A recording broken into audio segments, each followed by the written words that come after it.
Som ni vet, under senaste decennierna har det kommit till Malmö ungdomar utan föräldrar. Ofta de kallas ensamkommande barn eller ungdomar. Ikväll en fantastisk unge man har skrivit en dikt, eller ett gäng ungdomar, 4 ungdomar kommer och läser en dikt här som handlar om att vara ensamkommande i Sverige och även att sakna hemlandet, alltså saknaden av hemlandet. Kan vi kalla fram de 4 ungdomarna? وأنا سلامني مركو هوري ماشان إن شاء الله وحن لو تلقى جرارير أما ما تسافر تقانن إن أنا سلو ذاك نستحق أنا نقف ماشي بدي يعني مرك إن شاء الله لقيس واحد ما صدنا وحاول أن تذكر معيضة وأنا جو دحدحات معناها قفك دحدحاتني صدح لام قف إيوه مقارنة الساعة دول كريس جوجي وجواد عسى يدل الشيء هذا وجواد عسى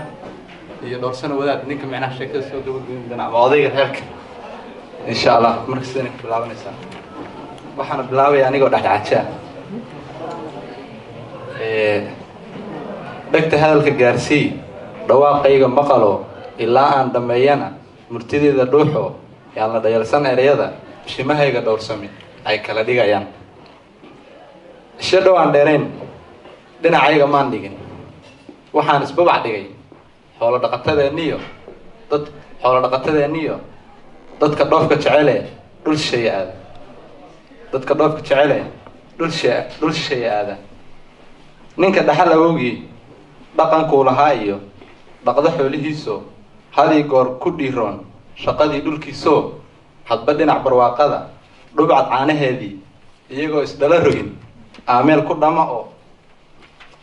يجوا إسدالرجين عامل كل ما أو عامل كل ما أو دنفرورتا مراركية درديه سرورتو دقي كتشب صدق سو هيلبكا إيو روحيو دونيكا فريشكا دبلانش عيرة هودكا كل دفسدا إيو دوهنا تجمل برف كذا عيو دحنتي قووجي غيرها يدربحين أو تهريب كل رفاه موجودها إسدالرجا بدأ دموع دوينيو بريجا دحانت له أصيد دور عليكو أنتوا دحمريانا ودحية جري إنه نورك دافشا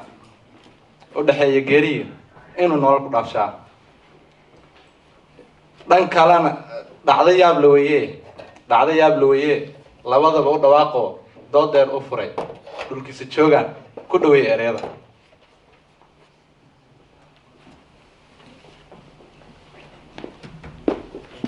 دافي وناك بويه واحد يبقى تم قبنا دولال كاد ودوفتين دول كيجا كوعنو خيرت دحيان لنا حولها يالو دنا بيرها يالو دنا لما بضوديو وبيها قلقليو أبد كود دمانين دانك كلام عظنته ديمك يلولكي ما حندوف كفليا ما انت ذا دور صدا كاسيودا مستي دول الشيء هذا كله يريض ورنينيهو مديل با هذلك دحيسا مسواب دلانتيد nabad guur dhulkeeni xoolihii dhammaad bay u dhow yihiin si dhimashada dhirinooma harino geedihii la dhuxuule bini aadamka dhoof ugaadhi dhaqaaqdaya ayaa dayaal u haysaa aan dulucda dhaadhaco soo dhifta asbaabtaas dhab ahaantii waxay tahay waa caro dhan eebiyo casawajalla ku timad dhiigiyo qabyalada dhunkaasha idibadad u taagteen war ka soo roor dhibaatada maskiin yahow dhacdaasha ah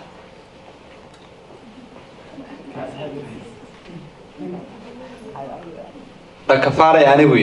markii aan dhageystay dhumucdooda hadalkiiyo markii aan dhuuxay sida ay doodahooda dhiiroon isku dhaafsanayaan gartaan maan dhexgeli karo waxaan hayse dhalinyaro xerbeed dhaqameed iyo waa inaan u dhiibaa gurtida u dhooloon ka dhaxbaxo siday tahay dhowr sano wadaad baan ku dhaweeyay ereyada dhalin yahay qaraarkiyo macaankaa la dhadhanshaa dhalinyahay waxaa tihiin mustaqbalkii dhulkeeniyo lafdhabartii bulshada iyo dhismaheeda aayaha iyo udub dhexaadkii ninka dhoofayo maqal dhab ahaan adduunyadu laba ayaa la dhowraa dhimashiyo lidkeediyo aakhirood u hoyataa camalkuna dharaartaa dhanka suuban waa khayr ninka dhiba naftiisoo ku dhintaa tahriibkana qiyaamaha la dhibayaa waxa uu u dhigmaa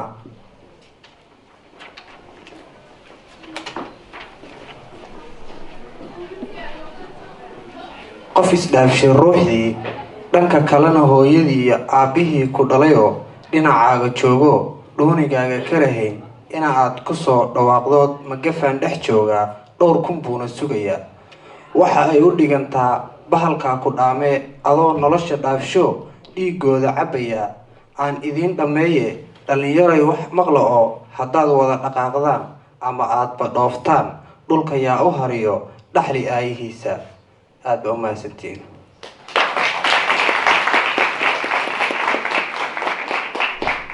waan salaameynaa dhammaantiin haddiina fahminna micnaha aniga maasada sameeyey waan igu celin karaa ama waan ii akhrin karaa dhowr daqiiqo haddii aad micnaha gabdhahaas xoogaa magaranaysaa waddan kusoo koray haddii aad leedihiin noo dulmar iyadoo magaranaysaa aan caadi aniga ii dulmarayo waan ii dulmarayaa haddii kalood fahanteenna wasalaamu calaykum waraxmatullahi wabarakaatu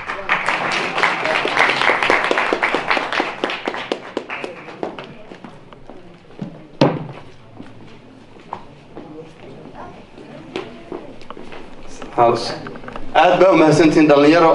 gabdhuhuna af soomaaligooda waxba kama khaldanayn waan fahanay si fiican baan u fahanay waana mahadsantiin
maaha wax xun inuu qof ajnabi intuu ku yimaado sheeko kaa qoro ama wax kaa qoro laakiin waxaa muhiim ah adiga waxaad ka waxaysid waxaasid. So you need to start reading, you need to start valuing, you need to start interpreting, you need to start critiquing, you need to start reviewing, and then you need to start passing that along for future generations. Mela socotaan? Yes? So it doesn't matter who writes and reads things, but what is important is what you do with it and how you value it. May fahanteen horta mase taasna ku turjumaan Soomaali. So waxaa muhiim ah in qofku markuu wax akhrinayo ama information uu soo gaaro hadda ka dhig sheeko xiriir shirin baa dhuusay kaban baa sheegay. Okay? waa wada naqaanaa Soomaa kulligan ay horta yaa Soomaali ku koray taas iga baxday maanta dhan waxaan ku daldalmayaa waxyaalo aan. Okay, hands up, who grew up in Somalia? Who grew up in Somalia? Yay! Okay. Yeah, could the Sweden? Who's born? Huh? Ma hadi ku dhacay?